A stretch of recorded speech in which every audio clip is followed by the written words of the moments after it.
Coba pikirkan satu hal. Hampir setiap perusahaan pernah bicara soal inovasi. Ada kotak saran, ada sesi brainstorming, ada lomba ide, ada presentasi tentang innovation culture. Bahkan mungkin ada satu hari khusus bernama Innovation Day. Tapi kalau inovasi memang cuma soal punya ide, kenapa begitu banyak perusahaan yang bilang terbuka terhadap ide baru, tetap terasa jalan di tempat? Seringkali masalahnya bukan karena mereka kekurangan ide. Michael Mumford dan koleganya sudah lama mempelajari bagaimana kreativitas dan inovasi terjadi di dalam organisasi. Dan ada satu hal yang menjadi jelas. Memimpin sebuah ide sampai benar-benar menjadi inovasi, ternyata sangat rumit. Karena punya ide itu relatif mudah. Yang sulit adalah membawa ide itu sampai hidup. Bagian 1. Ide bukan inovasi. Ada dua hal yang sering kita campur adukan, kreativitas dan inovasi. Kreativitas adalah kemampuan menghasilkan sesuatu yang baru dan berguna, sebuah ide, sebuah konsep, sebuah cara melihat masalah. Sedangkan inovasi adalah ketika ide itu berhasil diubah menjadi produk, proses, atau layanan yang benar-benar digunakan. Kelihatannya mirip, tapi jaraknya jauh sekali. Kita suka cerita tentang seorang jenius yang tiba-tiba mendapatkan ide besar. Steve Jobs, Walt Disney, seolah-olah inovasi lahir dari satu kepala, dalam satu momen, lalu dunia berubah. Padahal kenyataannya jauh lebih rumit. Disney membutuhkan teknologi, talenta, dan organisasi yang mampu mengubah gagasan menjadi karya. Apple bukan hanya Steve Jobs. Ada tim engineer dan berbagai fungsi lain yang harus menerjemahkan gagasan menjadi produk nyata. Jadi inovasi hampir tidak pernah berhenti di, "Aha, saya punya ide." Justru disitulah pekerjaan sebenarnya baru dimulai. Ide adalah titik awal. Inovasi adalah seluruh perjalanan setelahnya. Bagian 2. Kenapa perusahaan menolak ide baru? Dan perjalanan itu punya masalah. Karena dari sudut pandang organisasi, menolak ide baru kadang terasa sangat masuk akal. Kenapa? Karena ide baru membutuhkan biaya, butuh waktu, bisa gagal, bisa mengganggu proses yang sudah berjalan, bisa membutuhkan kemampuan yang belum dimiliki perusahaan. Dan yang lebih sensitif, ide baru juga bisa mengancam cara kerja atau keahlian yang selama ini dianggap penting. Bayangkan seseorang sudah 10 tahun menjadi ahli dalam satu proses. Lalu datang orang baru dan berkata, sebetulnya sebagian besar proses ini bisa kita otomatisasi. Bagi orang baru itu, ini sebuah improvement. Tapi bagi orang yang sudah 10 tahun mengerjakannya, pesannya bisa terdengar berbeda. Berarti cara saya selama ini tidak efisien? Atau bahkan, kalau ini berhasil, saya masih dibutuhkan atau tidak?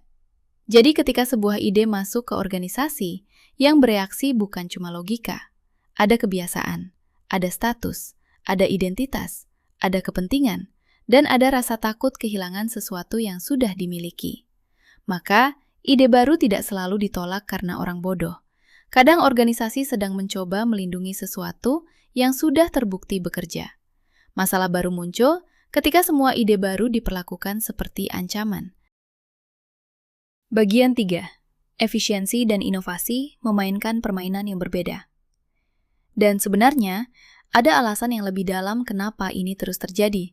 Sistem yang membuat perusahaan efisien seringkali juga membuat inovasi menjadi sulit. Dalam teori organisasi, ada dua kebutuhan yang terus bertabrakan, exploitation dan exploration. Sederhananya, yang pertama adalah memaksimalkan apa yang sudah bekerja, efisiensi, konsistensi, margin. Sedangkan yang kedua adalah mencari sesuatu yang belum terbukti, eksperimen, ketidakpastian, kemungkinan gagal. Masalahnya, dua hal ini dinilai dengan logika yang berbeda. Efisiensi bertanya, seberapa konsisten kita mengikuti standar? Inovasi justru bertanya, bagaimana kalau kita mencoba sesuatu di luar standar? Jadi, kalau setiap ide baru dinilai dengan ukuran yang sama seperti pekerjaan rutin, ide itu hampir selalu terlihat buruk, terlalu mahal, terlalu lambat, terlalu berisiko. Bukan selalu karena idenya jelek, tapi karena dinilai dengan penggaris yang salah. Bagian 4. Ide bisa mati sebelum pernah diucapkan. Tapi ada masalah yang bahkan lebih awal. Banyak ide tidak pernah sampai ke tahap penilaian, karena ide itu tidak pernah diucapkan. Bayangkan sebuah meeting, bos bertanya, "Ada yang punya masukan?" Ruangan diam. Ada yang tidak setuju? Masih diam. Meeting selesai.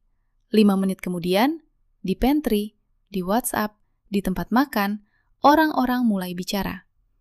Sebenarnya keputusan tadi berisiko. Harusnya kita pakai cara lain. Gue punya ide tapi malas ngomong. Pertanyaannya, kalau idenya ada, kenapa tidak muncul di tempat keputusan dibuat? Sebuah studi terhadap 36 tim manajemen puncak menemukan bahwa kemampuan anggota tim untuk menyuarakan pandangan berbeda dan berpartisipasi aktif berhubungan dengan inovasi. Tapi ada syaratnya. Orang harus merasa cukup aman untuk bicara. Bukan aman secara fisik, tapi aman secara sosial. Tidak takut dipermalukan, tidak takut dianggap pembangkang, tidak takut dicap bukan team player. Karena kalau pengalaman sebelumnya mengajarkan bahwa orang yang berbeda pendapat akan dihukum, maka orang pintar pun akan belajar satu hal. Diam lebih aman. Dan ide yang tidak pernah diucapkan secara praktis sama saja dengan ide yang tidak pernah ada. Bagian 5. Psychological safety bukan berarti boleh seenaknya. Disinilah kita masuk ke konsep psychological safety. Tapi istilah ini sering disalahpahami. Psychological safety bukan berarti semua orang harus nyaman sepanjang waktu. Bukan berarti kritik harus lembut. Bukan berarti standar diturunkan. Dan jelas bukan berarti semua orang bebas melakukan apa saja. Justru lingkungan kreatif yang sehat tetap membutuhkan tantangan. Tetap membutuhkan perbedaan pendapat, tetap membutuhkan feedback. Bedanya, orang bisa mengatakan, "Saya tidak tahu. Saya melakukan kesalahan.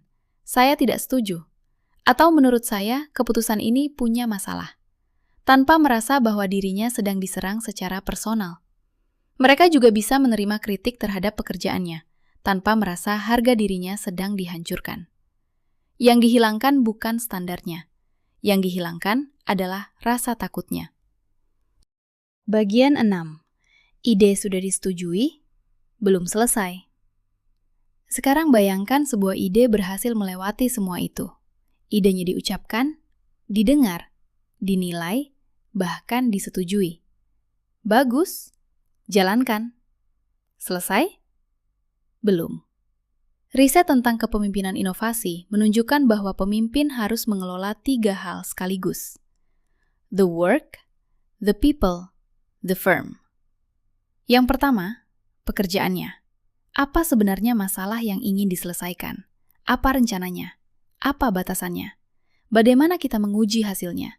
Apa tanda bahwa proyek ini berhasil? Yang kedua, orang-orangnya. Siapa yang memiliki keahlian yang dibutuhkan? Bagaimana mereka bekerja bersama? Bagaimana konflik dikelola? Apakah mereka berani mengatakan kalau sesuatu tidak bekerja? Dan yang ketiga, organisasinya. Apakah ada budget? Apakah manajemen masih mendukung? Apakah IT siap?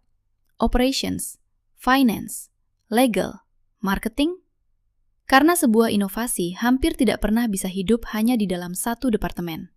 Dan inilah mengapa ide yang sudah disetujui pun masih bisa mati. Bagian 7.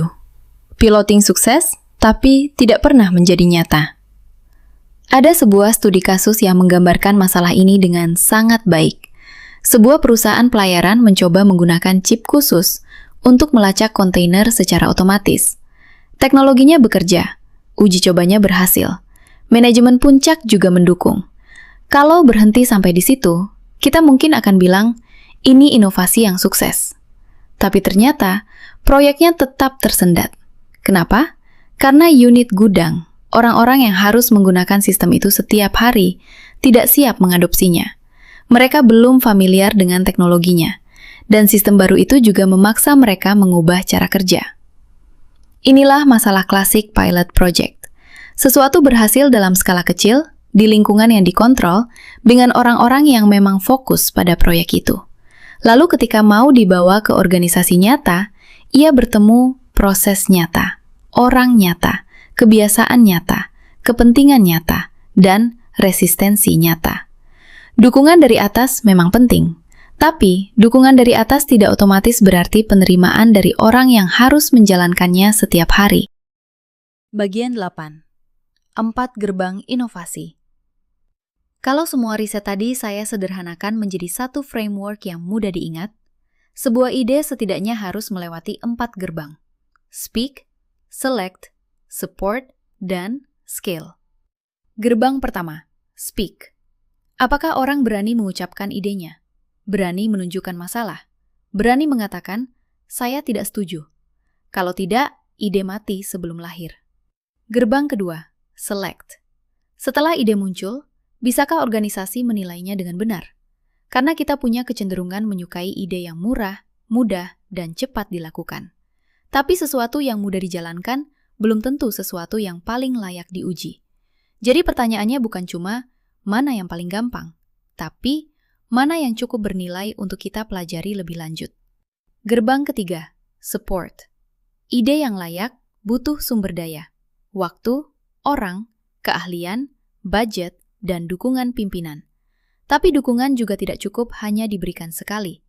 Kalau manajemen terdengar sangat antusias di awal, lalu 3 bulan kemudian tidak pernah membicarakannya lagi, pesannya akan terbaca oleh seluruh organisasi. Proyek ini sudah tidak terlalu penting. Gerbang keempat, scale. Dan akhirnya, bisakah sesuatu yang berhasil diuji menjadi cara kerja yang sebenarnya? Bisakah digunakan lebih banyak orang? Bisakah masuk ke operasi? Bisakah terus diperbaiki? Karena prototipe yang sukses belum tentu menghasilkan inovasi yang sukses. Jadi perjalanannya bukan ide lalu inovasi, tapi speak, select, support, scale. Barulah ide punya kesempatan untuk benar-benar hidup. Jadi, lain kali kita mendengar kalimat, karyawan kita kurang inovatif. Mungkin kita perlu bertanya lagi, benarkah mereka tidak punya ide? Atau mungkin mereka punya ide, tapi tidak berani mengatakannya. Mungkin mereka sudah mengatakannya, tapi dinilai dengan cara yang salah. Mungkin idenya sudah dipilih, tapi tidak pernah mendapatkan dukungan. Atau mungkin pilotnya berhasil, tapi organisasi tidak pernah mampu membawanya ke skala nyata. Karena perusahaan tidak menjadi inovatif hanya dengan berkata, kami terbuka terhadap ide baru. Perusahaan menjadi inovatif ketika punya budaya yang memungkinkan ide muncul, dan sistem yang memungkinkan ide bergerak. Jadi mungkin masalahnya bukan berada di antara tidak ada ide dan ada ide. Mungkin masalah sesungguhnya ada di perjalanan antara bagaimana kalau dan mari kita kerjakan. Karena seringkali yang langka bukan idenya. Yang langka adalah organisasi yang mampu membawa sebuah ide sampai bisa hidup.